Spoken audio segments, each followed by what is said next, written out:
In time of economic crisis, when the finance minister goes before parliament and there's a mid-year budget review, it takes on even more added significance than it would in an ordinary period. We are not in normal times. And so when the finance minister went to parliament today with the mid-year budget review, we all paid attention. And if you missed it, let me go through quickly for you. I don't know many of you were working, you haven't paid attention to the key points.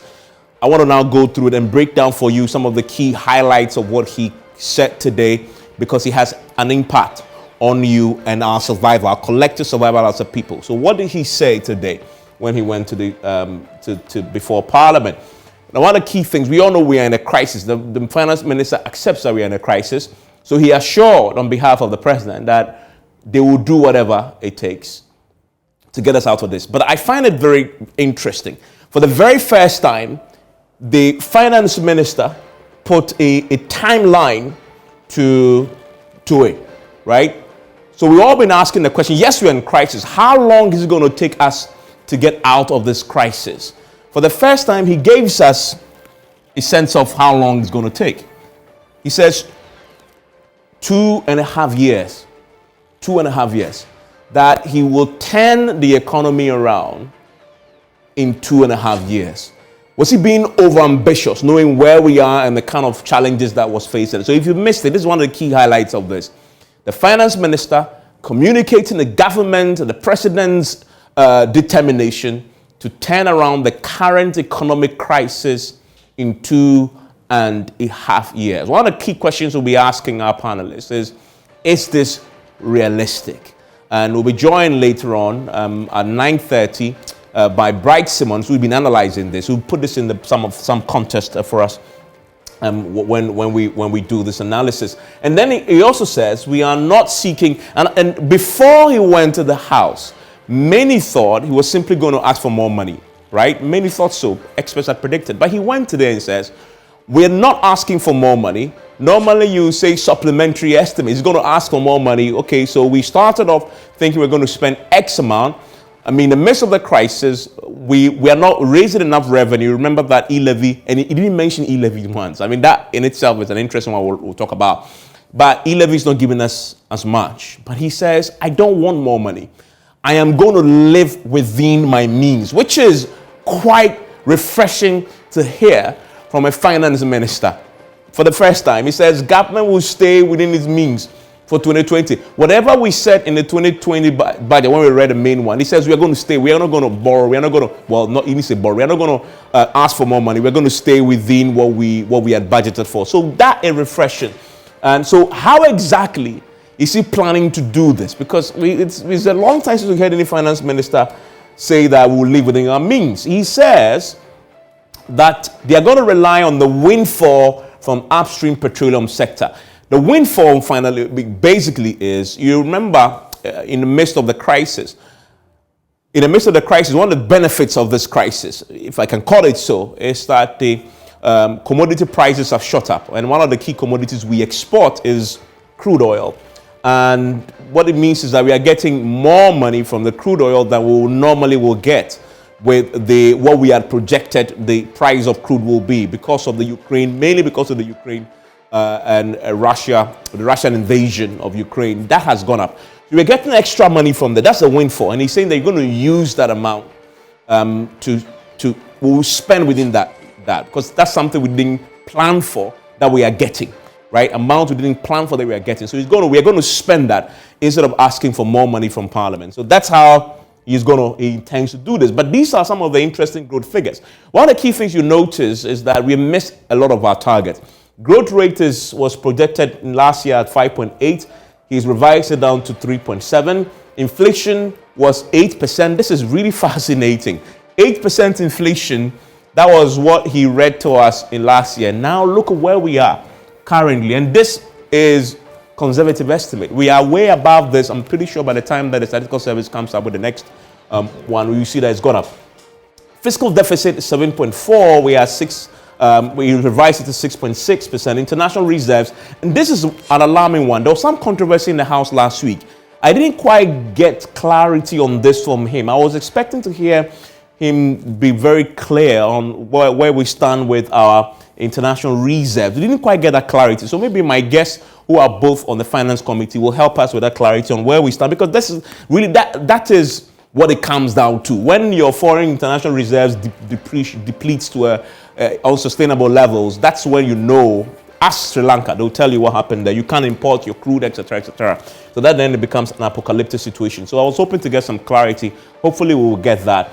Revenue, right? We have budgeted, a revenue of 100 billion. We are now doing 96. That's a 3.7% reduction in revenues we had projected. We had, again, expenditure. So that's a good bit of it. But what we are spending less. We project to spend 137.5 billion. We are spending slightly less than that in 135.7 billion. That's 1.3% less than we projected. So when he says, when we spend within our means, that's what he's saying. We are going to spend less than we had actually said we will spend. That's what a poor man does. When you're poor, you don't have money, you start cutting your code according to your size. Interest payments, though, has ballooned. And this is no surprise, because it's not surprising that we are seeing this. Why? Because early in the year, we saw that, all the Fitch and others began to downgrade us. That had an impact. And so we are paying far more than we planned, which is a big deal. And total deficit now is also climbed up slightly at 5.14% more than we thought. Now, some of the key flagship programs, though, we are aware of the reported challenges facing free SHS, but government was clear today, finance minister was clear today that they won't touch a free SHS, right? The government is committed to running the free SHS. Is a key policy of them. But this for me was key. NAPCO, an announcement on 1st of September, NAPCO will be no more. And he says that the beneficiaries will now have to go under the U-Start program, 100,000 of them, because we've already spent 2.2 billion in that. That's a lot of money. For a country that is struggling right now, that's a place that you can cut, and then everybody else can go under the 100 million beneficiaries can go under U-Start, the finance minister said today. But there are some revenue measures that the finance minister wants to introduce, existing ones, but enhanced. So the EVAT, the utilization of our revenue mobilization process will be done. So you start paying EVAT. There will be upfront payment of VAT also on importers not registered with VAT. Implementation date is 1st October. So that's a key thing. We want to raise more money. Extension of waiver of interest and penalty to December 2022. So those are key revenue measures that we will see. Also, we are going to see property rates, property tax. It's also going to start. The finance minister talked about that. Property rates will start this year, sometime in the next month or so. And then phase one of the Sino-Hydro deal, we expect this to come. But this is an interesting one because we expect to still spend money in this area. The Chinese, they are hoping will give us 2 interchanges, 442 kilometers of roads. Other road projects, 6 other road projects, various stages of completion, also expected to come on stream. But a key announcement today, and if you didn't follow, is that tolls, road tolls will return. But it will return for specific roads built under a public-private partnership. One of the key ones immediately will be the Kratama motorway. That the government is they are now at the procurement stage to get a private developer to do it. The private developer wants their money back. The way to get it is to toll that road. And when they'll toll it, they'll make the money back. So yeah, tolls were abolished, but it's going to come back. The finance minister was clear that not only Accra Tema motorway, other roads built like this will all be tolled, he said. Minorities' concerns, government.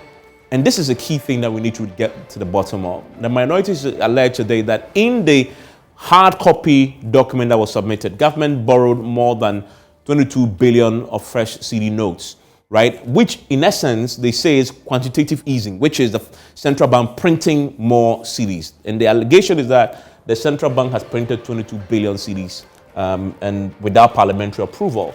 So what happened to the e-levy? This is mid-year by the review. And yet the finance minister was silent on where we are with the e-levy that was supposed to be our savior. Obviously hasn't, but he was quiet on that. I'll get my guest to chip in very quickly. I'm going to take a quick break. When I return, former Deputy Finance Minister Kweku Rikiti again is my guest. Also joining me is Dr. Stephen Amwa. And then at 9:30, we'll have Bright Simmons, also join us with his thoughts on the media budget review. Stay with me.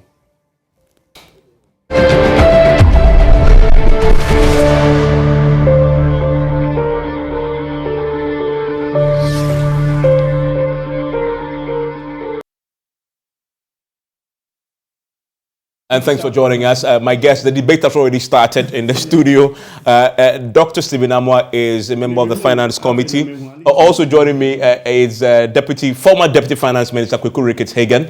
Also joining me. Let's get straight to it. As you see, we are still looking into some of the document. This is a hard copy you see in front of us that we are trying to get to the bottom of, because it gives us more details than what the finance minister presented today. But Stephen Amoah, let me start with you on that. Have you verified this 22 billion CD claim by the minority that had been printed by the central bank?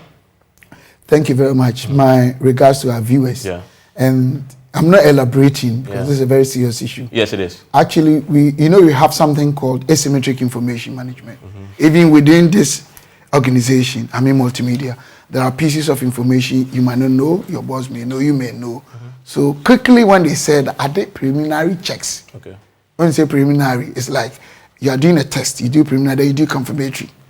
The preliminary will give you an idea. So informally or unofficially, I asked my source from Finance Ministry, and they say that they haven't done that. That is not true. Okay. And in any case, I'm not saying it's true.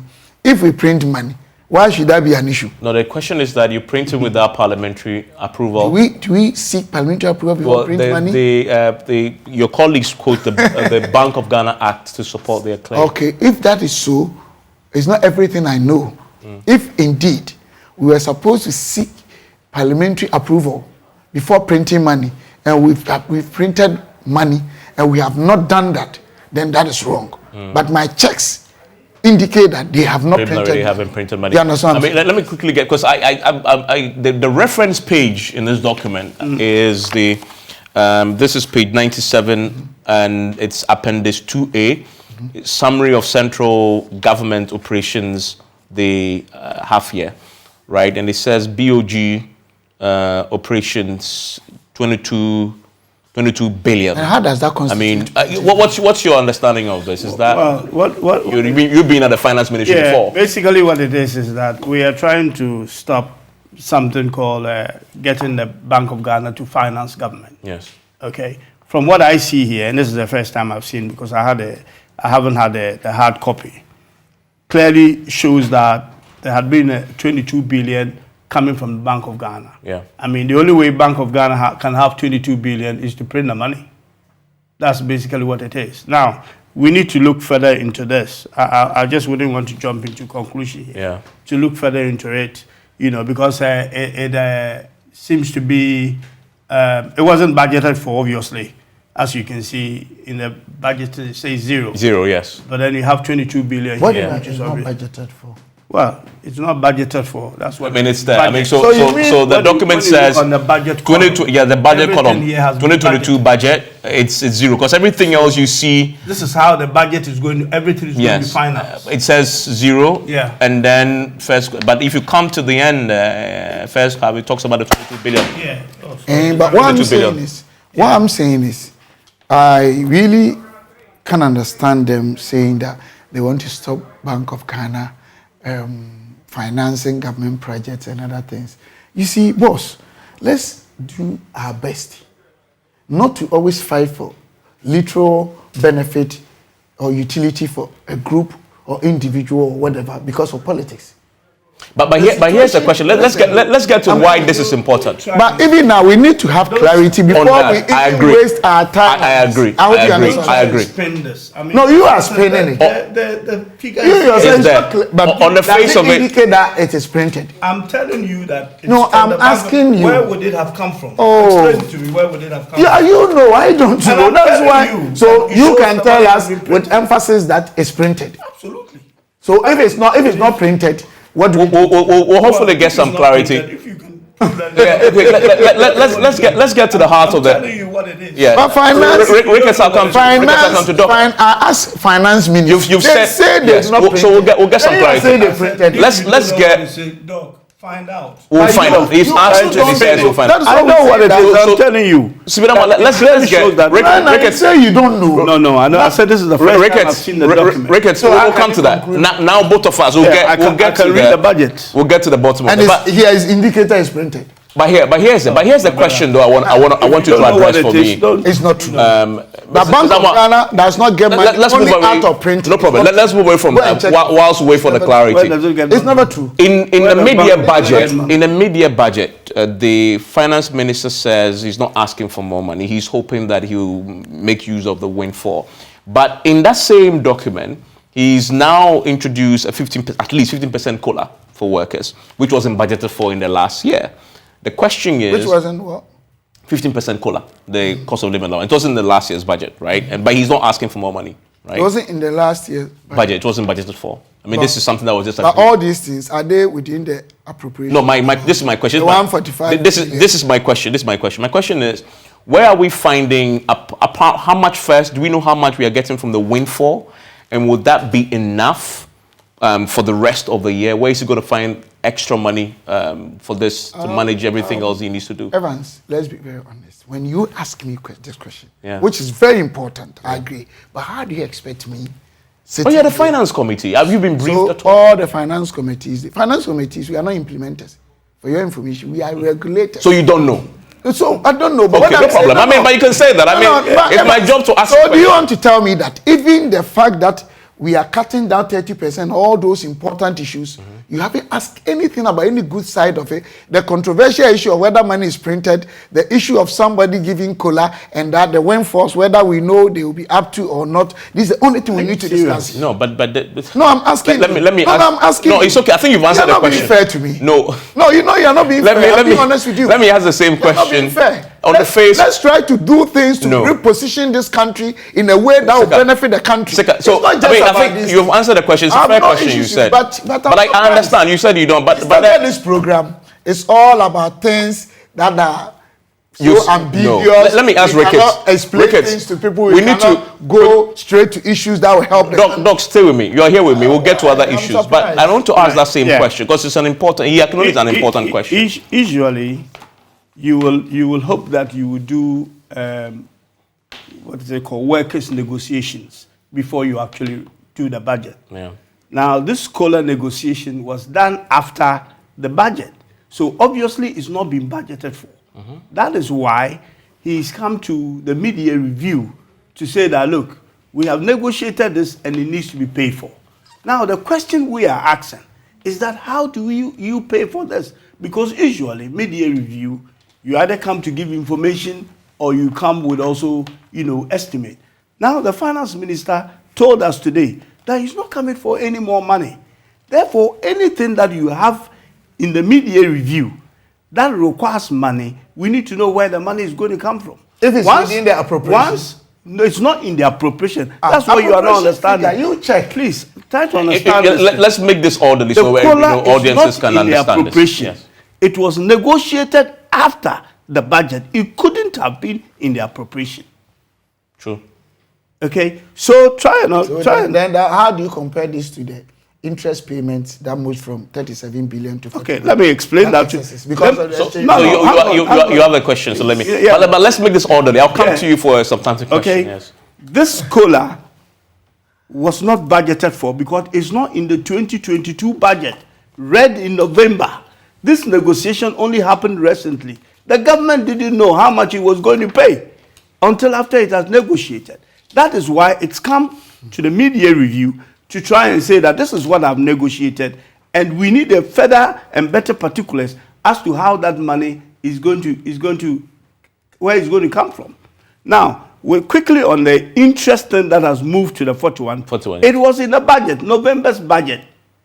Part of the appropriation is that we are going to spend 37 billion Ghana cedis in basically servicing our debt. Yes. Out of it, 28 billion will service domestic debt, and then about 8 billion will do the external, which is about 1.4 billion. Yeah.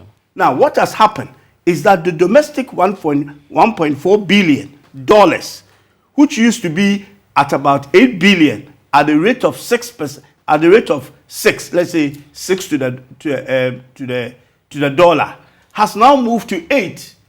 And therefore, the 8 billion cedis has now become 11 billion. That is why you get that difference of 30, whatever, 37, now to 41. Yeah. Okay. So are you with me? That is what I said. Yes, I mean, so I'll come to other. No, I'm saying that even with that increment. If you said that, then we have Dr. Sibirama, I'll come to that is also still Dr. Sibirama. appropriation figure of Yeah, 1.7 billion. Yeah, but he's explained that. He's explained that. Dr. Sama, hold on for me. I'll come to that. Let me ask you a substantive question. Yeah. What is your verdict on everything you've heard today because we are in the midst of a crisis, as I explained earlier. Normally, media review, it's not a big deal. But this time, obviously, everybody is paying attention because we are not in normal time. We have an IMF in the office. What's your verdict on what you heard today?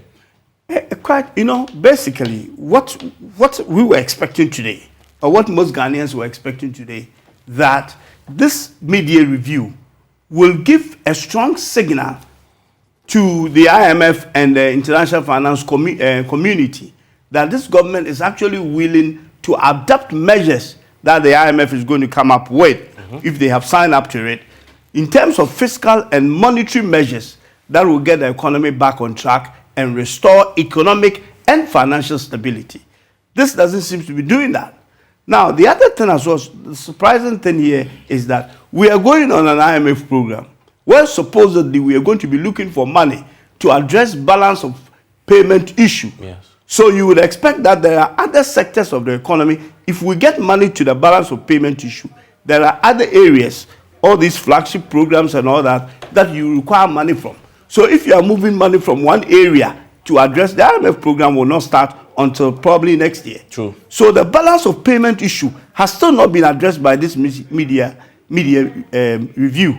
Now, so if you say you don't need money, when you clearly need hard currency on your balance of payment side, but you are juggling figures on the other side to try and satisfy whatever you are going to spend money on, then there's a problem. You raised a very, very important about balance of payment. Last week, when the 750 million, and both of you were in the finance committee, so you can attest to this, was being justified. Exactly. Was being justified. Was being. He's a friend. He's a friend. Yeah, but I've never seen. No problem. Don't sidetrack us. Let me ask my question. A friend. I don't want to go there. I don't have time. I don't have time for this. Ricketts, and I'll ask you the same question. Our foreign reserves became an issue, right? And the Bank of Ghana, subsequent to that, issued a statement, clarifying where we stand. You made a point about our balance of payment issue. Do you have clarity now on where we are with our balance of payment and our foreign reserves? Look, the 750 that was approved was also part of the budget of 2022. Yeah. Okay, it's the 250 that was not part of the budget. Yeah. So basically, one of the reasons why we did not approve the 250 is that we were expecting them, or we are expecting them to come to the mid-year review, with that 250 if they wanted extra money. But they didn't mention it at all. But it didn't mention it. I don't know, because I heard they were going to bring it. Yeah. But for some reason, they didn't mention it. Now, the 750, I thought they were going to get it to address a balance of payment, issues. Yeah. But then the money is now going to, some of these their fanciful projects with still the balance of payment issue still outstanding. It gives a clear indication that this government or the managers of the economy don't actually understand the economy that they are managing. Because the balance of payment issue is the most critical issue if not addressed. Look, the debt that is going up, Ghana's debt today is at 420 billion. The debt today, because as at end of December, our debt was 351 billion, if you remember. Yes. Nate. Now, the foreign component of this debt was actually... So what is the debt to GDP now? Hang on. Sorry. Finish. But the Bank of Ghana, in a recent update, said our debt remains relatively unchanged at 393 billion. And that's what I'm challenging. Yeah. That cannot be You're right. challenging that? Yes, I'm challenging. What's the basis? Okay, the basis is this. The basis is very simple. We ended the year 2021 with a debt of 351 billion, 0.8. You remember in the November budget, it was 341. And then between November and December, another 10 billion was added. Yeah. So we got to that. I'm telling you, that the foreign component of our debt, you know, in November, the foreign component of our debt was 163 billion, which translates to 27 billion US dollars at the time, at the exchange rate of 6. At the exchange rate of 8, it should be more. That 27 billion now becomes 223 billion. That is 60 billion more as a result of exchange rate losses. So if you add that to the 351, and then you add, you know, and then the domestic market, every quarter, this government borrows around 24 billion in the domestic service. market. Yes, to service. Yeah. But they use 20 billion, obviously, to roll over. Yes. And then the 4. So when you add that 2, which is about 8 billion, and you add it to the 60 billion, which is as a result of exchange rate losses, plus the 350, that gives you 420 billion Ghana cedis. Okay, so your verdict is that the media review didn't do enough to address the balance of payment issues, but they said they're going to IMF to fix that problem. Well, you see that IMF will not happen until So your question is that how is government going to fix it in the interim? Because as you wait for the IMF because to come the balance and you didn't see evidence that they're going to do that in the interim. The seriousness of the events is that the balance of payment issue affects the currency, which is depreciating so much and affecting our debt. Yeah, okay. Let me bring him in. What's your verdict? I think we need to get certain things clear. The issue about going to pick one controversial extract and place all our emphasis and energies on because of politics, in my opinion, is not helping us. What are you referring to? Like he talking about balance of payment is the most important. But that is why I asked you, what's your verdict? I'm coming. You ask him about this whole thing that we presented. I think our situation today, there are so many fundamentals and parameters, one of which is what he's talking about. But basically, the most central issue that we are handling today with respect to everything that we are doing is about fiscal space. If we really want to talk about concentration, the most critical factor or area, that because that actually, these things he's talking about connect it all. If we look at our situation today, the fact that in terms of revenue generation and expenditure, we are having issues and deficit, it's where we need to talk about. Evans, without even the COVID, Ghana, we've been running a negative effective tax rate system. And what it means is that whether with or without COVID, monies outlay to the households, if you divide all of them by the households, each of them that gets from the government, and the money government gets as revenue excluding loans, if you divide them among the households, it's negative. What goes there is bigger than what we get. So this country always has extremely volatile fiscal space, and we have problems with, consolidating them. Talking about exchange rate and all those, these are all parameters that we need to put together. And the problem that we are having is just one thing that we need to solve. How we can get to the level where this ritual deficit economy that all the time we are getting, we can solve it. Did you see solutions in this media review, for example? That's what I'm asking you, your verdict. The media review, if anybody tells you it is a review or a presentation or submission that is going to solve these problems, I'm talking to you. It is not true. What is going to do, what is being done is that the severity of the situation you're having as a result of the disturbed global value chain, which is giving us this hardship and deteriorating our fiscal space and all this exchange rate, we are putting ourselves in a situation where we can work on mitigating its impact and move this country forward. Okay.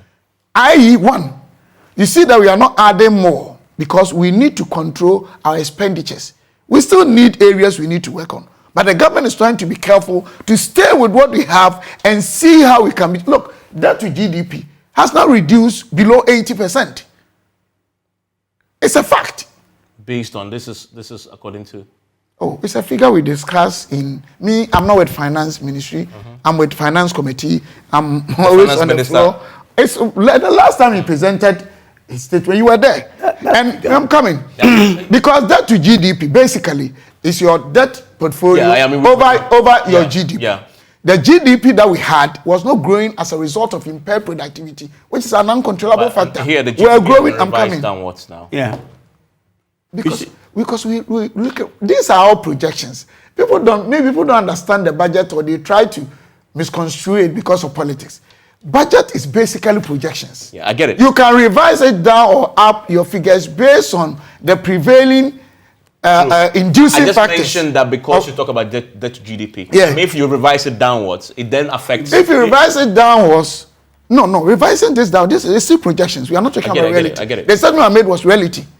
You will revise it downwards because you are probably being confronted with prevailing variables that are giving you indications that the projections you made, you need to bring it down because you not get it. You are being realistic. So your verdict is that you've talked about first, keep it within your means. I think you're going to go to the second part. So in a way, it's a form of trying to curtail outlays or expenditures to control cost. Already we cut down by about 30%, he knows. And we are doing this because we want to make sure that we don't deteriorate our economy to the extent that we cannot reverse it to where we want to or restore it. Okay. And Evans, let's get this thing clear. I quite remember the other day you were interviewing me. I got on board and I lost it. I wasn't comparing country to country. But I was trying to let you know that this is more a systematic issue. When you're going through systematic risk factors, you cannot, as an individual country, have control. It's just like normal business. If there's a systematic risk problems confronting media industry in Ghana, it will be very difficult for you to blame multimedia because it's a global issue. Look, I'm not saying it's happening in US or South Africa or whatever country. Because of that, we are justified. Ghanaians are suffering, and that's what we need to solve. But as I'm talking to you now, you have a country that, such as UK and US, whose inflation rate has been increased over 300%, getting to about 400%, from about 1.81 to about 9 point something. You have a country such as UK that railway workers, all these things. We've had that comparison. Yeah, we are not comparing. So I want to. We are only underpinning the fact that this is a global issue. Okay. So for people to say that, oh, it's because of government A or B, I have problems. It's not helping us solve the problem. The only thing that I can agree is that there are things of the problem we are not doing right, that they are rituals. They've been happening for 60, 40 years. That probably is also a problem with us. That one I agree. Stay with me a bit. Stay with me. All of you stay with me. I want to quickly hear the view of Bright Simmons quickly on this. And I'll come back to the studio to hear your thoughts on this. Bright, thanks for staying with us. Let's get into your verdict. The two politicians have their view, and I wanted to hear yours because give me a sense of what you thought, having analyzed this from a neutral point of view. What's your verdict on what you heard today? I had a presentation. Am I allowed to make the presentation? Kindly unmute for me. Yes, I can. Yes. Can you hear me? Sorry, I can't hear you. I have unmuted. I can hear you now. Yes, I can. You can hear me now. Okay. Right. I have a short presentation to make. Yeah. Is that still the arrangement? That's fine. Yeah, okay. Yeah. Let's hear your breakdown of the issues. Okay. So I will just systematically try and address the concerns that we in civil society have, and I apologize that I'm in an airport environment, so there are some there's some noise in the background that I can't really help. I've tried my best. The issues really are that we have this serious fiscal deterioration that the government needs to get a handle on. And some of that is manifesting, as one of your very eminent guests in the studio has already pointed out, in the reserves position of the country. Essentially, we're running out of hard currency to pay for our external obligations and our imports. The challenge is that, or rather, there is some good news, which the finance minister has been very kind to elevate in his speech, and that is that commodity prices are performing well, so there could be a windfall that can help him to adjust some of these issues. Unfortunately, of course, they are not sufficient. And I think part of the problem is this inability to accept that the bulk of the problem is domestic and not external. And the way that you address that analysis is very straightforward. You look at a previous external shock and the effect on our country, and you compare the current shock, and you try and figure out if the domestic contribution is greater than the external contribution. It's as simple as that. So when you take the 2008-2009 crisis, what you find is that in the 2008-2009 crisis, the situation that we're confronted with globally was more or less similar in some respects and worse in other respects. So on the screen, you are looking at the three major commodity price hikes that a lot of people are complaining about in terms of the inflationary effect in places like Ghana: food, fertilizer, fuels. And I'm showing you a screen that establishes that the rise of the prices of these commodities in 2008, 2009 is similar to what you are experiencing today. So that is in respect of commodity price in 2008, 2009. And I'll make an important point later on why that is important. When you look at production in 2008 and the fall of production due to that crisis, that is the global financial crisis or the Great Recession, you will see that the situation was worse then than now in terms of total hits. When you look at consumption, you will see that also in 2008, 2009, during that financial crisis, the effect on global economies around the world was worse. When you look at world trade, when you look at global industrial output, you see that even though, yes, COVID had a very sharp descent, it rose up, or there was a recovery much faster than you have in the case of the 2008, 2009 financial crisis. All the facts, and I've taken my time to go through the literature very carefully, show you that in every segment that you go into, industry, retail, business service, consumer services, the shock that we saw in 2008, 2009 was worse than the present. That fact is incontrovertible and the data is there. So the question is, what did we see on the domestic front in 2009 versus now? And you can also go through the numbers, go through Article 4 data, go through Bank of Ghana data, go through Ministry of Finance data, and you will see that some of the indicators were much better than we have today, particularly debt service. So debt service situation that we have now is worse, though the shock that hit us in 2008, 2009 globally was bigger. It tells you a simple fact that the contribution of the domestic factors are greater than the contribution of the external factors. It doesn't mean that there hasn't been an external shock. There has been an external shock. But we are looking at the contributory effects of domestic versus external. And it's the same when you look at inflation and exchange rate depreciation then versus now. When you then think through that, you come to this point around what are the two most important things on the mind of every analyst as we go into this budgetary situation. Those two things were the IMF and finding some external finance to plug the shortfall in the interim. On the IMF front, we know the big problem was that we exited the IMF prematurely. When we look at when we were exiting 2019, the finance minister insists that we left because the IMF gave us an all clear. Not really. We left because we asked for waivers. And the IMF cannot force us to be in an IMF program. We are a sovereign country. Based on those waivers we asked for, based on the fact that we have not completed the program because structural benchmarks had not been met, these are all critical issues that we hadn't dealt with. But we went to the IMF and said that things were going to improve because we were going to start producing 1 million barrels of oil a day, etc., etc. So we want out. And the IMF allowed us out. It wasn't because we left the IMF program on a clean bill. Actually, when you look through the program targets, particularly the structural ones, most of them were not met. And the few that were met, the two that were met with substantial delays. That brings us to the second big issue that going into this budget, were on the minds of analysts. The issue of, in the interim, because the IMF program will take at the minimum 6 months to negotiate. We expect more. Why? 2009, it took us 8 months to negotiate. Our situation, no, not 2009, 2014. It took us 8 months to negotiate. Our situation was far less problematic than now. Likelihood that we'll get the IMF program this year is low. Even if we do get it, it's going to be end of the year. So you need some money to cushion you. Yeah. That brings us to the two key program facilities that were presented to the Parliament for approval. Mm-hmm. The challenge with those programs is that none of those facilities are actually loan agreements. Mm-hmm. But the government is presenting the situation as if we've actually secured the funds, and yet we've not. The two gentlemen in the room, the very eminent guest of yours in the studio, have both read the agreement. And they know that what we have is a term sheet. A term sheet is a starting point for a negotiation.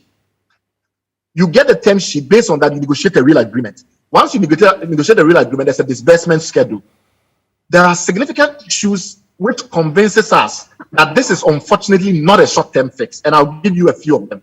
One, the UCAFA facility, which is the Ukraine Adjustment Facility that we are borrowing from, is a new facility. They just set it up at Afrexim Bank in April 2022. As a new facility, they have not even appointed a fund manager yet. That is still process underway.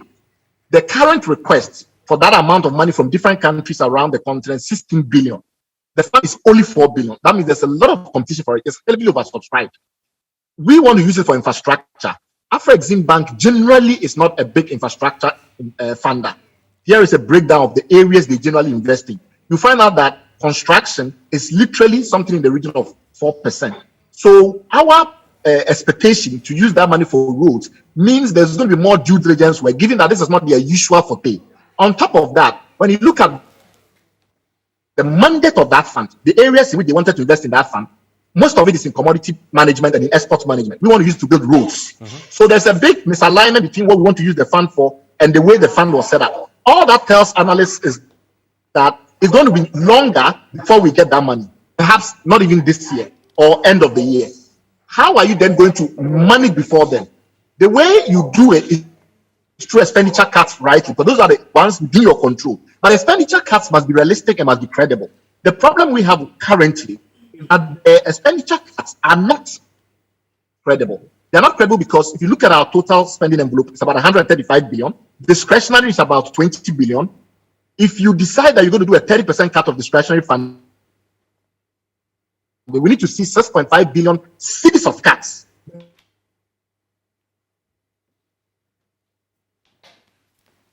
Yeah, we may have a challenge with the line there. Hello, Bright. Fuel cuts, you're not going to get more than 80 million because at last check, it was less than 200 million. If you look at travels and meetings, you're not going to get more than 40 million. That means you are talking about 120 million out of a target of about 6.5 billion.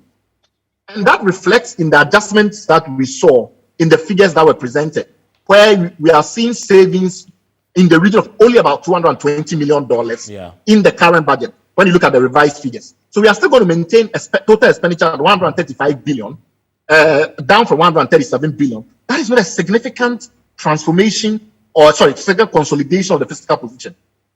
In simple terms, we need a more credible fiscal consolidation program, and the only way to do that is to cut waste. To cut waste, we need a spending review by independent panels. That independent panel will include members of the opposition, members of the Chamber of Commerce, and other such organizations like the AGI and the rest. And they should go through the spending patterns line by line and identify major wasteful programs like Kelly GVG, all of these programs that analysts and civil society movements have been fighting against, which we've shown with extraordinary precision and evidence that they do not add anything to the country.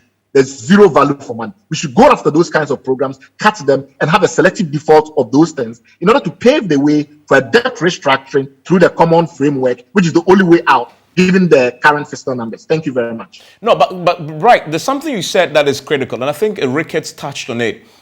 Between now and the time that we may or may not get an IMF deal, if you look at we may get another budget towards the end of the year. But if you're looking on the evidence of this the media budget review, do we have did the finance minister demonstrate enough evidence to show that we can survive with what he's put before us before we get, one, the 750 million loan, and then two, the IMF bailout?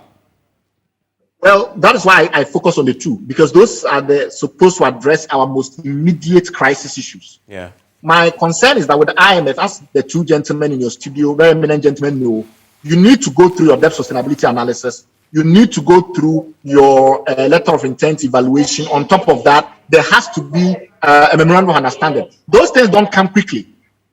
I don't see how you get that in 3 months, 4 months. And the problems that are facing us, you need a solution in 3 months at most. So that brings us to the Afrexim Bank facility and the syndicated loan facility. And as I've proven to you with extras from the agreements, they are term sheets. They are merely indicative terms to now enter into a real agreement. You cannot do those in a month or two. Let me give a very quick example. Because we decided to go for roads. Roads are one of the hardest things to invest nowadays in, because the funders will demand environmental permits, environmental and social impact, ESG, and those kind of things. No facility manager raising money from the international market, which is what Afrexim Bank does, will give you money for roads without, for each of those roads, showing them that all those environmental and social and governance factors have been addressed. That takes time. That takes time. I've seen road financing agreements from Nigeria where they have most of these things done and still takes about 2 years to sort out financing. So if you decide to go and do roads and you put it in a term sheet like this at a starting point and still argue that this is a short-term fix to serious fiscal challenges, hard currency deficit situation that we face now, my suggestion is that you're not going to get the money in time.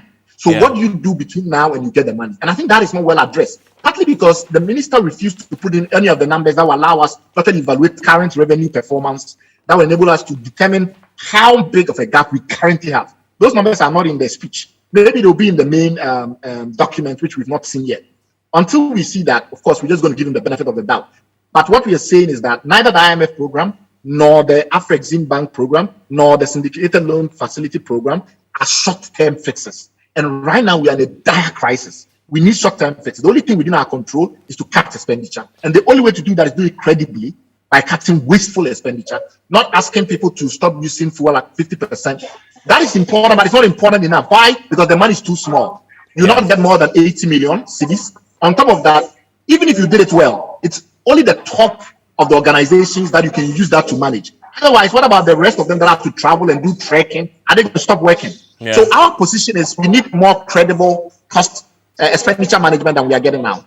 So bottom line, you're saying your verdict on what we heard today is that it is not enough to plaster the wound adequately until the IMF steps in. That is the argument you are making. We're saying that a lot of the independent observers will not feel that this is reassuring enough. And that's what the government needs to do, give reassurance. Okay. That's an important point. Stay with me. We're going to extend the program by an additional 30 minutes so we can get to the heart of this. I mean, because you're in the midst of a crisis, mid-year budget review is critical. And that's his verdict on this. Let me hear you. I think it's not everything that I would say I don't agree with Bryce Simmons. But comparing what happened in 2008, in fact, it started 2007, 2008, 2009. And today, I'm surprised that he's saying that was even severer. Because the facts are there. But he was using indicators. But I'm telling you, the indicators I have here is that you check. What indicators are you using? I'm coming. For instance, US. Okay. The year 2008, their inflationary rate was about 3.84%. No, he's talking about impact. He was talking about impact but this on is Ghana. But I'm coming. So I'm giving you impact. Ghana is an import-driven economy. Yeah, but he showed. I'm also giving you my figure. Can you also? I'm coming. We have to be talking about the same thing, not apples and oranges. That's why I'm just guiding you there. I'm even shocked you are saying apples and oranges. Because he was talking about everything he was impact on Ghana. But he built it out of 2008. You cannot talk about economic impact when you don't deal with figures. Yeah, you cannot. But it dealt with. But that's what I'm also dealing with my figures. So let me finish with mine. Sorry, let me hear that. How can you tell me that? No, I mean because you started from the US. He was talking about Ghana. So you can let's see if it matches. But what I'm saying is we're talking about global challenges. Yes. That Ghana was part of it. Was systematic. So if he said that was severer than this, I am shocked. Because all the facts we have here indicate that. What are the facts? That's what I'm giving you. It will depend on the primary macro indicators that we're having in those days, the world too. Let me explain why I was asking the question. Oh my God. When you said it's severe. It's important. No, it's important. Okay. His point is when you look at the impact on Ghana and some of the key indicators, it shows, and it showed the graphs, it showed that we had much more severe impact on those key aspects of our economy. Which aspects? In 2008. No, which aspects? And he mentioned them. He mentioned a few of them. Which one? I mean, he's there, but he mentioned the But what I'm saying is that if you take those compared to now, we had much more severe. He's not talking about whether the inflation rate was higher in 2008 in the US. I'm saying that, but these are the things you use to draw. You know, when you're dealing with. You're measuring two different things. He was talking about let me come in. We're talking about separate measure from what you're talking about. So what was he using? Financial economic figures or indicators or variables are the same that I'm talking about. No. That's not what he did. At least if you allow me to also go through everything to end, you may also understand me. But you're frustrating me. I asked you to, and I just. But when I start, we're measuring the same thing. But you can't tell me that what I'm saying is wrong because that's what you're saying. Let me finish mine. But I just want to know you are using a different measure to his. But what measurement did he? Let him put on the screen. He did. I mean, I don't want to repeat it, but I can get him to summarize. So his indicators. Let's do this. No, his indicators were different from the primary macro indicators I'm talking about. Is that what you're saying? Different. Yes. Hold on. So what was it? Hold on. For the avoidance of that, I've extended the program so that we can get Bright. At least give me the opportunity to speak. Yes, we'll get that. We'll get Bright back to summarize again so that we can get clear. But even before then, if you don't want me to go that strictly economic figures and financial figures, did we as a country stop productivity in our country that time? I don't understand the question. Productivity means, did we stop going to work? Of course not. Thank you. Thank you. The situation we have today, as against that time you're talking about, I don't want to even be too technical for you to say I'm comparing this. I don't want to go there. We have a situation where about 18 to 22 months, productivity of this country had been or has been impaired, and it's a fact. We have a situation where even private sector sacked over 40,000 people, impeding our economic growth as a country, making us have revenue shortfalls of over 11 billion to about 12 billion. Even as of now, some public sector service workers, they are still running shift. How can you compare the two? And the impact is what happens on the global market because we are import driven. And I am telling you, today's situation where giant economies are suffering and the record high, 40-year record high since 1981, inflationary rate and other relevant indicators to show the severity he's talking about, they are far worse than that time. That's what I'm saying, that what he's saying is not true. Okay. I disagree. Okay, no, which is a beauty. I disagree 100%. Which is the beauty of this. So what I agree with him, what I agree with him is where we can dig deeper to cut down wastage, where the same thing he said, but I'll put it the way that we should select items, goods and services whose impact on our GDP growth, they don't have strong correlation, and throw them away. That one I agree with him. But if he says which specific ones will you take off? Because that's in key. Let's drill down. Let me tell you. Specific ones will you take off? Facially I can say other things, but if I have the chance to work, you can't just open your mouth to work like that. You need to do a whole lot of work. Regressional analysis, I get it. Impact analysis, then select those ones. Because you deal with figures. You mentioned that look at those that have direct impact on GDP. For instance, or growth rate.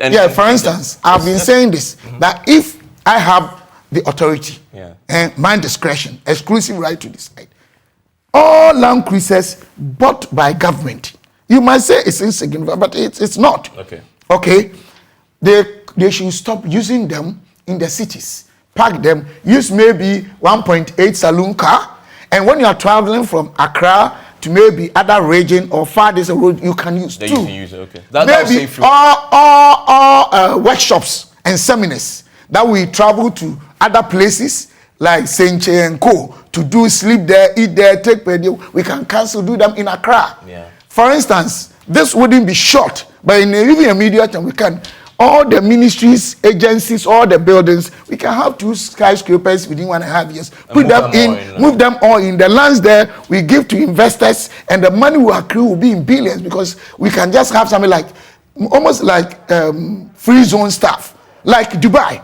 You get my point? So there are a lot of things we can. But these are all, unmeasured stuff I'm talking about. If I'm to work on them, then I can sit down, do proper correlation analysis, I get it. and give you the figures and say this can save us this. True. This can do that. Get it. So that one I agree with him. I just wanted to get that one there, I agree with him. So I'll come to you. And because the most important point he made at the end, I'll come to you. The most important point Brian made at the end, which really this comes down to, in the midst of an IMF program that we are seeking for, can we survive on the evidence of what the finance minister had told us today until then? Right, and his point is that it's inadequate. So, but I just wanted to clarify the point that the 2008 comparison. Bright, you're joining us again. I understand we lost you briefly. Hello, Bright. Do we still have Bright? Okay, I can't hear him. Hello, Bright. Okay, so we'll get Bright on very quickly. But let's go to that point, and I'll come back to you two on that. Yes, sir. his analysis concludes that if you just look at it within the context of survival until IMF and 750, then the finance didn't do an adequate job of it. I think he's hit the nail right on the head. But that's what you say exactly. And that is what I give you time to, when you go through this media, and first and foremost, a budget is not a bedtime story. It is actually an estimate that is indicative. It gives an indication on what your policies and whatever is happening in the world is directing you to. Yeah. If things don't happen, because the budget that you write for the year, things don't happen, that is when you come for a media review, either through mismanagement or some external shocks or whatever. In this case, in this country, a combination of both. In fact, it is the external shock that has actually exposed this government in terms of its mismanagement, reckless expenditure, corruption, and what have you. And that is where we are at the moment. I'm going to respond. What we were expecting from this mid-year review did not even scratch the surface. Look, these guys have come to the conclusion that they don't understand the economy they are managing because they are just scratching the surface. And what the gentleman right said is actually extremely important. Look, we run the risk of basically coming to a halt in terms of defaulting, in terms of basically being bankrupt. Because at the end of the day, when you look at the situation, it is for the same reason that some of us predicted that we're going to end up in the IMF. Yeah. He talked about a hard currency. And you don't see any attempt here in mobilizing hard currency. I was against the 250 initially for the reason that it was not part of the last year's, or was not part of the budget. Yeah. But I was actually in support of it, that if they should bring it again, because that is the kind of what you will call, he talks about, not me not coming to the, what is it called, Finance Committee. I don't know whether he was there when the IMF came. No, I was outside. You were not there. So you were. I was there when the IMF came. You were outside. Well, you were not there. No, I'm saying the only time you came. I said you're making a substantive point. No, the only time you came. You seem to be out. I don't need to be there. You're making a substantive point, Rick. I know whatever is happening in this economy. So I don't go there to learn. I know what is going on. Where are you taking me to? I haven't said you go there. You're making a substantive point. Yeah, let me make my point. And what they actually said when we interrogated them or when we had a conversation with them is that, look, program is going to take time.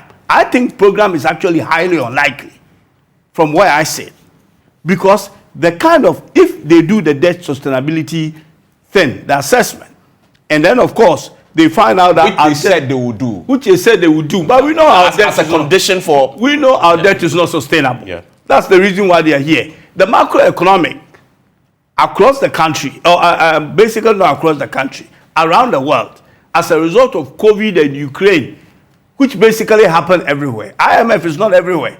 IMF is in Ghana because our debt is not sustainable and is basically affecting everything that is being done in this country. So for us to do this media review and not see that as urgent, as he was talking, he said it's a matter of urgency. These guys don't see it. Your debt, external debt, has increased by 60 billion in 6 months. 60 billion, as I demonstrated to you, that our debt is now 400. If you are paying your debt with cedis, your external debt with cedis, that is how much you have to cough up. The Eurobond has dried up as a result of being, downgraded. We are not able to go to the market. The cocoa syndication, and the Eurobond was bringing about 3 billion in. Cocoa syndication is not coming in at the moment. Our export revenues are quite low. Therefore, our reserves cannot support the currency situation, and we may have challenges very soon paying our external debt. That is the problem that confronts this country at the moment. And if nothing is done about it, I can tell you that we will not survive in 6 months to even see an IMF program. The reason why IMF program is going to be a difficult thing, and I asked the IMF that at what stage in debt restructuring, after we've done an assessment, at what stage in debt restructuring would you sign us up onto a program? Because what I could see is that the restructuring that we need to do is different from any restructuring we've done in the past. You know, when we went to HEPIC in 2005, we had never done a capital market bond before. Yeah. Okay? So our restructuring was done with bilateral and multilateral. So easier. Country. Country. You go to the World Bank, even the terms are favorable. When we went to Melsah and we went to IMF again, Mensah never did Eurobond. We only had Kufuor's 750. Okay, so again, bilateral, multilateral. When we came to President Mahama, we had done about 2. When you added the Kufuor one, it was 275. It's later that we got another one and had 3 billion. So most of our debt were actually multilateral. This particular government has taken 11 billion US dollars from the Eurobond market. Now, our debt, as I was telling you, in dollar terms, external debt, is 27 billion, okay, US dollars. And about 15 billion of it is actually Eurobond, 11 billion attributed to this government. So your restructuring is this time not bilateral, multilateral, but with the market. Now, what happens in the market? When you go to the market and indicate you want to restructure, the rating agencies will downgrade you. Yes. You become a junk bond.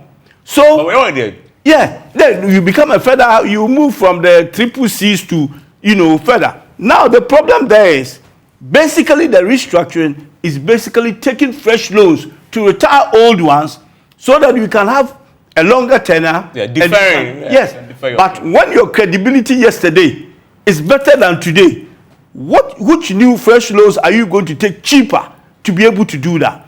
For that reason, we might never get IMF program. And they are preparing themselves. Now, you remember, we've been talking about using windfall from the oil. Since the beginning of the year, oil price has been around 100 and over. Yeah. They were telling us that there's no windfall because Ghana is a net importer of oil. Yeah. Meanwhile, the balance sheet has 2 separate balance sheets. The petroleum product we bring into this country is at no cost to the government of Ghana. The money that Bank of Ghana gives to the BDCs are loans in dollars, which they will pay back. Under NDC, we remove subsidies, okay? And it's not set in stone. If you need to do it, what we've been saying is that if you want to, cushion the consumers, you can reintroduce. And where the money is going to come from is you use the what is it called? The windfall. And when you look at the figure right now, yeah, we in the budget we put $61.2 as the price of crude. Now we've revised that to 94. Now the question I ask is that what has happened to the windfall in the last 6 months? What have they used that money for? He's indicated that part of that will go into keeping us afloat in the midst of the crisis. So I'm hoping the comfort I have at the moment is that this oil money will probably help because it's a hard currency. True. Will help in the balance of payment area. It will help in the reserves. It will help in probably stabilizing the currency. Yeah, but you raised that. That's an important point. I want to come to the... And can I finish on this point? Please, let him wrap up. Can I finish? I'll come to you substantively. Can I finish on this point? So, the situation we faced at the moment is as a result of... Look, they had the reserves as a trophy. It's going back. 9.7. I'm not going back. What I'm saying is a fresh 9.7 of import cover. Net reserves has gone down to 3 billion, just over $3 billion. Yes, and then even that one, they said that it was an error. Okay, because they are not. You thought the IMF being at their back will at least help them to tell the truth, but they are still cooking figures and doing engineering and all other things, in addition to the corruption and everything that they're doing. Look, if something doesn't happen on the hard currency side, within the next IMF, he was not at the meeting. He said he was not in town. That was the only time I attended. The most important meetings you don't attend.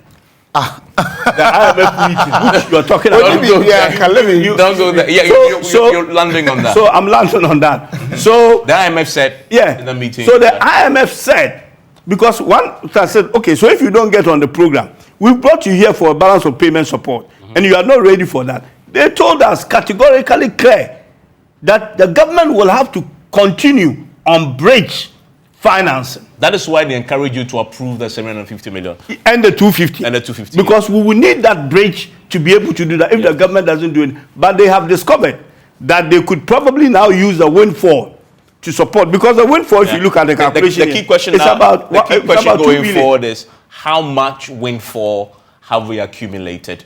And well, it should be about 2 billion. Yeah, but you made a point out, as I come to Dr. Sivina, you make a point about the IMF. In their statement when they finished your meeting, they were clear, though, that we reaffirm our commitment to support Ghana at this difficult time, consistent with the IMF policy. So they are actually already in this game. That's a political talk. Well, I mean, but they've made the point. Government but they've made a point. And to be fair, it's not even ready for IMF. And to be fair to the finance minister, minister who is heading it is not. To be fair to the finance minister, the IMF also agreed that the problems we are facing has been exacerbated by Ukraine and COVID, and so those are two things that we need to establish. Expose the mismanagement. Let me bring it up. The inefficient. Boss, you allow him to flow. I'm coming, and I applaud you for not interfering. You can take the rest. But just as you took my question, just take this question from me because that's curious. Start with me on that key point Bright made, and I think that's a key point.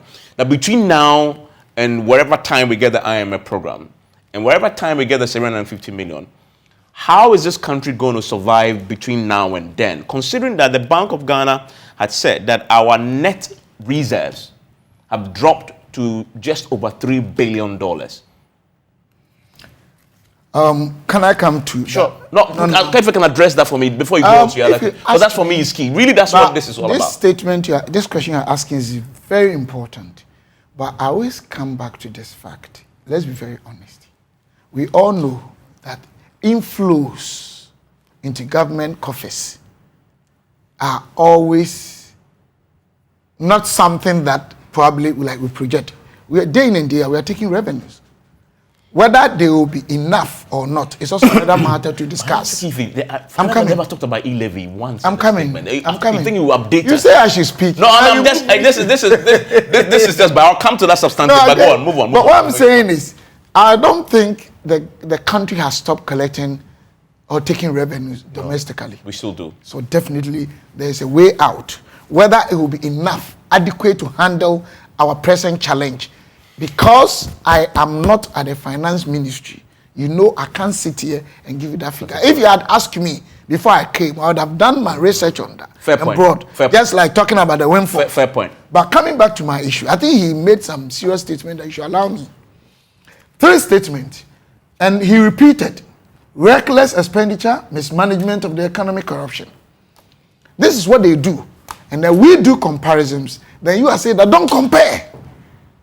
Even now, with the situation that we have, that they've never gone through that situation. Our GDP today is not higher than we took over. They left about 3.2, 3.4. And that's what they left. Policy rate, government-owned interest rate, they left 25.5%. What is it today? Today, GDP is around 5 thereabout. I stand to be corrected. Policy rate is about 19%. They left interest rate almost 40%, lending rate. Now it went so down to, forgive me, I'm from Kumasi, forgive me. No problem. It came so low to about 1920, but the crisis has actually moved up. GDP is 3.7. It's higher than what you left. Because it went 5.4, but of course it fluctuates, you know. But that is a revised. But I'm saying, yeah, that's a revised. So that's what we're living. It's not a. It's a revised. It's a revised projection. Yes. But the projection is not the actuals. Please, these things. It's okay. We understand. We understand. He doesn't understand. There's never actuals in the budget. You don't understand it, and you will learn. I'm not talking about budget. I'm talking about. I get you. I get you. Go on. Make yourself easy for me to explain to you. When you were no. I get it. Move on. Allow him. I know when you were speaking, it was quiet. I mean, try and explain it to yourself. Make your substantive point. I'm repeating it so that he hears me all. When NDC government, his government, was leaving this country for MPP, we're growing somewhere around 3.2, 3.4. It's a fact. Well, the way we are growing today with all the problems is higher than their time. Interest rate was almost 40%. I manage clients as consultant. Policy rate, government policy rate, but for COVID was even higher than lending rate today. It was about 25.5. Talking about even T-bills for the same period, reserve, check. So if you say we mismanage the economy, you know what? The byproduct of any good economic management. Let me corroborate something you said. The reserves, the net reserves, your net reserve now is better. I'm not talking about now. No, I'm just corroborating your point. I'm actually helping your case that you have a far better, have a far better net reserves than they did in their time when they went to the IMF. So, put that aside. The essence of, or one of the best litmus tests to know whether a developing economy, seemingly poor economy like ours, is doing well practically, is the translation of the economy into pro-poor policies. Okay. NDC, they are social democrats. In economics, they adopt what is described as contractionary fiscal policies. They take more taxes, do a lot of things as central government directly to benefit the poor. Tell me one pro-poor policy of national tenacity and character that they have been able to implement. Do you know why? When it comes to infrastructure like roads, hospitals, and schools that we all build, and we build even better and more than them, except propaganda they do. You mostly MPP and DC will go for loans. Mostly.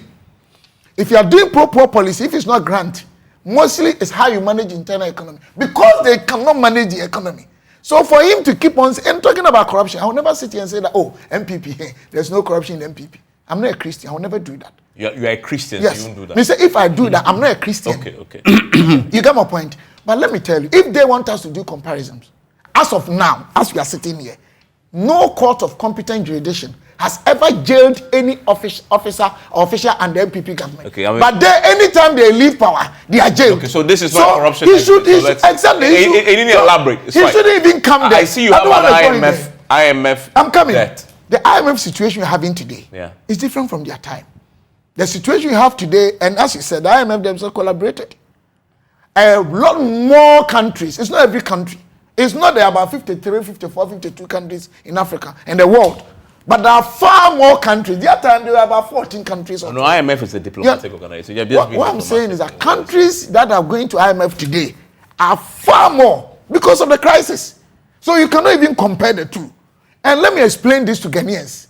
Anybody can argue. I don't care.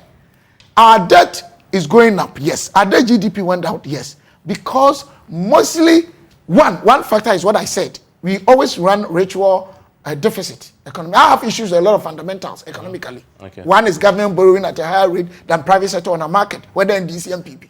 No good economy that you see treasury bills giving you returns more than risky assets. Private portfolios, only Ghana. It happens under them, under us, which I think is not good. But let me tell you this. Anytime there is impaired productivity in any country, your debt uncontrollably will go out. Do you know why? When there's productivity, you seem to get more taxes. Your GDP grow. The base expand. Your debt to GDP will be quite within an acceptable range. But we have a situation where, as I said, private sector sacked over 40,000 people. So their contribution to our productivity cancelled. Apart from that, deliberately, government as a matter of policy to mitigate impact of COVID on us, to reduce mortality rate, ask us to stay home. We are not working. So the COVID impact we are talking about is not the money alone we took to buy things, but it's extrapolated or extended impact on our economy as a whole. That led to us not getting enough revenue as of that time.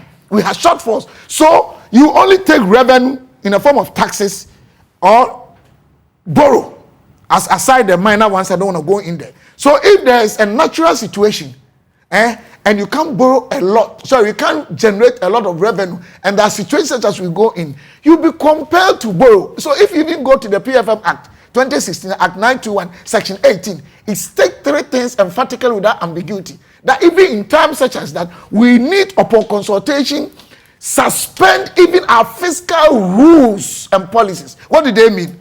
It's about budget, it's about policies around it, even it's about policy when it comes to debt, to GDP and the fiscal space. It's there. 1, war, 2, natural disaster, 3, health epidemic. So what we are saying is that, yes, it is true, our debt is going up. Yes, it is true there's hardship, but the situation is an outlier situation. It is not as a result of the fact that our government is not managing the economy well. Okay. I understand them because MPP would have done probably same. That one I understand. MPP would have done. They should tell us that's the politics. Yes, exactly. But the reality is that he knows that this situation, you could have brought Tony Blair, Trump, everybody in this world to come. So the US that they are suffering for 1 year all-time inflationary rate, UK and Co. What are we going? They don't even have better systems. They don't have even. Let me switch this up. And I want to bring back. You see now he agrees. You know what? Who told you I agree? You agree. Let's all come together. I don't. You see, let's come together and build this nation. Let me wrap up with. And a quick one. The 2.5 years that. It's my secret. That is how I'm going to end. Okay, I'll come to you. That's the question to Bright. But Bright, if you are still with me, I agree. For the first time, we got a government official giving us a timeline for turning this economy around, which is 2.5 years. The finance minister said that today. Knowing everything you know, your analysis that you've done, is there a realistic time frame? No, but at least in 2.5 years, if we manage our affairs properly, we should be able to do a debt restructuring, which will, over time, give us or restore our access to capital markets, maybe at a better borrowing rate. But more fundamentally, I think we shouldn't forget the short-term crisis that confronts us. Two issues. One, neither the IMF nor the Afro-Exim Bank facilities are short-term fixes. Why? Because we barely started the process. With the IMF, we've not even submitted a letter of intent. Is that early? Regarding Afro-Exim Bank, as I said, it's a term sheet. They are now going to begin the process of actually negotiating an agreement. Afro-Exim Bank is going to raise the money. Same with the syndicated term facility. In both instances, the situation is such that we're not going to get the money now. So what do? We need serious cuts to the expenditure envelope, and not in the cosmetic way in which the minister keeps announcing it. When we keep blaming COVID and Ukraine, the fact of the matter is that in 2022, only 5 countries have expressed an interest in the ECF, which is the one that we are going to get. So only 5 countries are at the same level of desperation. Of course, every country has been affected by both COVID and Ukraine. There's no doubt about it. But it's the degree to which you've been affected. And our situation is largely domestic in that regard. So if our situation is largely domestic in that regard, because if it was just COVID and Ukraine, then we'll say that, okay, let's wait for COVID to go and let's wait for Ukraine to go. It's not that, right? It's clearly the fact that domestic factors predominate, which is why we are asking that we need to cast weight aggressively through a program that investors and analysts will find credible. And in doing so, we will set up ourselves for effective debt restructuring in the coming months. That is the only way forward. Okay, just a second. So right, your verdict on the finance minister's 2.5 years time frame to turn around this economy is that it's not possible if he continues with what he's already been doing. If it doesn't change strategy. He can stem the bleeding and he can stabilize the economy within 2.5 years. But for the economy to rebound back on the growth path and truly be transformed, it takes way more than 2.5 years. The argument is if it doesn't start now with credible actions, what is going to happen is we potentially get another ratings downgrade. Okay. They should be very, very careful the way they are going about things. If the investor community, if analysts, including international and domestic, begin to sense that they are not sincere about the enhanced domestic program and the fiscal consolidation agenda, they are going to write notes to all their clients that say so. Yeah. And if we don't take care, we could get another ratings down. They should not really play with this at all. Bryce Simmons, thank you very much. Honorary Vice President of Remani Africa. Let's end on this. I have to say something. I'll come to you because you have the final say. Because of time, you can't interrupt, but you can make your point. Ricky Sagan, so that question, Finance Minister says you fix this problem in 2.5 years. Oh, because realistic? Because he knows 2.5 years is not going to be around. No, the MPP party. What does 2.5 years mean? It means the next election. Yes. And then so it means that he'll fix it before the next election. He knows he's not going to be around for anybody to ask him whether he fixed it or not. Okay, so what you're saying is that in January 2025, the assessment won't be done by him. But you, if you are saying that you win, then you have the verdict. That is the problem. That's the problem with this at the moment. Whoever inherits this economy from this MPP government, it's not going to be a walk in the park. That is why we are on them, to make sure that the right things are done. We've been there before. We've done all these things they are doing. You know, they talk the talk, but they can't walk the walk. They don't know. Look, I tell you what, I am convinced that this government at this stage doesn't actually know whether to turn left or to turn right. But they've gone to the IMF. That's a clear decision they've taken. This is you know, it's like they were actually dragged there, screaming and kicking, because Ken told us clearly that he's not interested in the IMF. Yeah, today he owned it though. He said, yeah, I said it, but things have changed. Yeah, but how committed is he? There's nothing reflecting in this media review to show that he's giving any signal that he's willing to actually go down that route, to do the dirty work. So can he turn it around in 2.5 years or not? Well, he can turn it around in 2.5 years, but I'm saying that his turning around in 2.5 years is basically telling you that it will be a goodbye. Can he turn it around in 2.5 years? It's possible. We've done it before. I mean, when we met, a crawling economy of 3.2. And what happened? Within a few years' time, we're growing 7%, one of the best in the world. So it's possible. But of course, these are all projections. One thing that I wanted to say didn't allow me. I wanted to ask Bryce Simon that what kind of integration and co-integration analysis has he done among the factors, the crisis or the problem we're having today, being global or domestic? If you take the crisis to be the dependent variable and taking the domestic and then the global as their independent variable, what has he done? I want to know that scientific work. You don't just come and say things. Honestly, because I wanted to ask him. I don't understand. But put that aside. What he's talking about? Put that aside. Put that aside. I also want to put to my brother here that we want to build a country. Yeah. It doesn't matter how far the north is from the south, or the east from the west. Or how far central region is from Ashanti region. We are all one people with a common destiny. And I think we need to understand the fact that peace and prosperity go together. If we want to collaborate and build this country together, they shouldn't abuse the fact that they have seemingly balanced number in parliament, and they will try to impair and stifle everything the government wants to do, which was one of the reasons we could not actually pass the yield levy the time we're supposed to. They confused Ghanaians to antagonize the whole exercise. We could not get enough money. We were forced to go to this whole IMF, and they are still complaining. They shouldn't do that. I am telling them, if they genuinely love Ghana, it is not all about politics. This is wartime. This is not peacetime. Yeah. We are different between peacetime and wartime. And this is wartime. And I'm saying wartime that we are fighting. This what is it means war. is not the literal meaning. Yeah. We have global issues that all of us I need to wrap up come now. together and build this country for Dr. the betterment of the child. I will call you to come to Senchi. You didn't realize that we have one. I'm asking you. Bryce Simmons. Thank you very much. I wasn't listening. Yeah, I mean, but you know. I went out there to learn enterprise risk management, which is very key all over the world. Okay, no problem. So I did that for the country. No problem. So we are now. Listen, there's an aspect of this that we haven't talked about, but we will talk about tomorrow. The tolling of the roads through a public-private partnership. It's a big deal. We'll examine the